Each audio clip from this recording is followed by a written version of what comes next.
আসসালামু আলাইকুম ও রহমতুল্লাহি অবরকাতুহ। সম্মানিত শিক্ষার্থী বন্ধুরা, আশা করছি আল্লাহর রহমতে আপনারা সকলেই ভালো আছেন। আজকে আমরা আলোচনা করব আমাদের পঞ্চম শ্রেণীর শিক্ষার্থী বন্ধুদের জন্য যে ধারাবাহিক ক্লাস করছিলাম, যে রিরাইট দ্য কারেক্ট ফর্মস এর উপর। আমি নিয়মগুলো আলোচনা করব কয়েকদিনের ভিতরে, তবে প্র্যাকটিসগুলো আগে আলোচনা করছি। কেন? বাচ্চারা একটু প্র্যাকটিস যদি ভালো করে বুঝতে পারে তাহলে সবাই কিন্তু এগুলো পারে, ঠিক আছে? তবে তার আগে একটা বলে রাখছি, যদি আপনার রাইট ফর্ম বায়াসগুলো প্রয়োজন হয় তাহলে আমাদের ইউটিউব চ্যানেল বা ফেসবুকে আমি অলরেডি প্রায় 15টি মতো ক্লাস আপলোড করেছি, ছোট ছোট করে। এই ক্লাসগুলো আপনারা দেখে নেবেন বলে আশা ব্যক্ত করছি।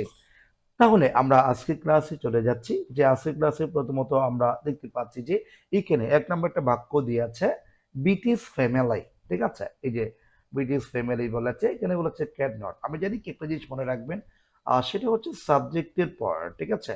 বলতো সাবজেক্টের পর যদি মডাল থাকে, MA, ঠিক আছে, মডাল থাকে, এই পর অবশ্য B1 করতে হবে। B1 মানে বুঝেন তো, ভার্বের সিম্পল ফর্ম বা প্রেজেন্ট ফর্ম বসাতে হবে। বিশেষ ক্ষেত্রে মডাল থাকলে, মানে can, could, may, might, shall, should, will, would, must, ought to, have to, am to, is to, are to, were to, হ্যাঁ, উড টু, তারপরে আরেকটা হচ্ছে must, had better, had rather, would better, would rather ইত্যাদি। এই সবগুলো হচ্ছে modal. এগুলো যদি থাকে এরপর অবশ্যই আপনাকে B1 করতে হবে।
যেটা বুঝাতে চাচ্ছি, সেই ক্ষেত্রে টু বি ভার্বের ক্ষেত্রে আমরা am, is, are, was, were এইসব বুঝি।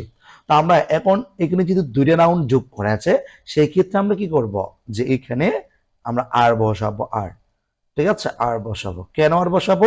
ওই যে বললাম, দুটি নাউন যদি এন্ড দ্বারা যুক্ত হয় সেক্ষেত্রে ভার্বটি হবে প্লোরাল।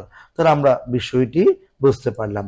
এরপর আমরা পরবর্তী যে আরো কতগুলো বাক্য আছে, এফ নাম্বার, এখানে আরো কতগুলো বাক্য আছে, বাক্যগুলো আমি আপনাদের পরবর্তী দেখানোর চেষ্টা করছি। জি নাম্বার একটা বাক্য দেখতে পাচ্ছি আমরা এখানে, জি নাম্বার বাক্যটা বোঝাই দেয়, আমরা তখন পরবর্তী পেজে চলে যাব। বিশেষ করে এটা আমি পিডিএফ আকারে ক্লাস করছি, তো এই জন্য স্লাইড আকারে তৈরি করে নেয়।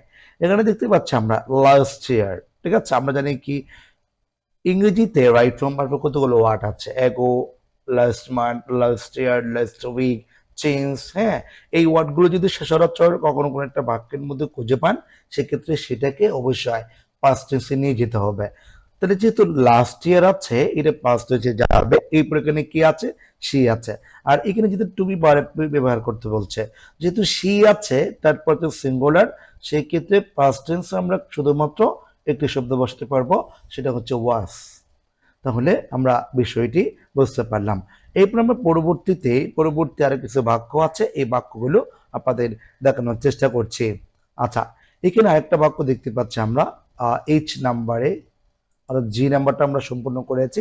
এইচ নাম্বার একটা বাক্য দেখতে পাচ্ছি, এইচ নাম্বার দেখতে পাচ্ছি যে ইন হার ফ্রি টাইম, তার অবসর সময়, শি এনজয়স রানিং, তিনি কি করেন, রানিং মানে চালানো, দৌড়াদৌড়ি করতে পছন্দ করেন, সুইমিং। হ্যাঁ, অ্যান্ড যে দেখুন একটু জিনিস খেয়াল করবেন ভালো করে, যে সাবজেক্টের পরে ভার্ব আছে, পরপর দুটি শব্দ আইএনজি যুক্ত আছে।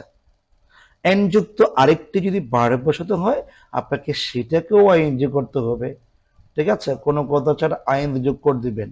তার মানে রানিং, সুইমিং অ্যান্ড ওয়াকিং, অর্থাৎ চালাইতে বা দৌড়তে, সাঁতার কাটতে এবং কথা বলতে তিনি কি করেন, যে পছন্দ করেন। অর্থাৎ পাশাপাশি দুইটি শব্দ যেহেতু আইএনজি যুক্ত আছে, পরবর্তী এন যুক্ত যদি আরেকটা শব্দ থাকে, সেটাকে আমরা আইএনজি যোগ করে দেব, ঠিক আছে। এরপর আমরা পরবর্তী স্লাইডে বা পরবর্তী পেজে আর দুইটা বাক্য আমরা দেখব।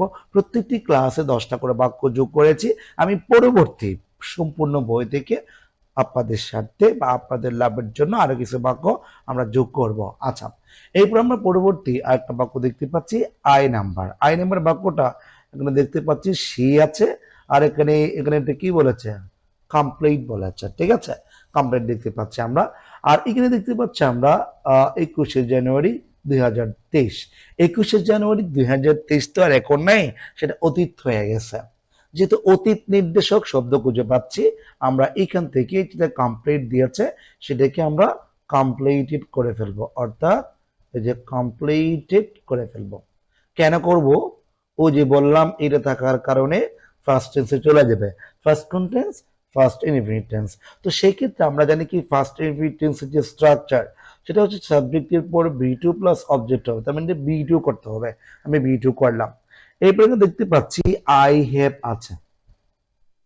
মনে রাখবেন একটা জিনিস, আমি আপনাদের রোলস শিখিয়ে দিই।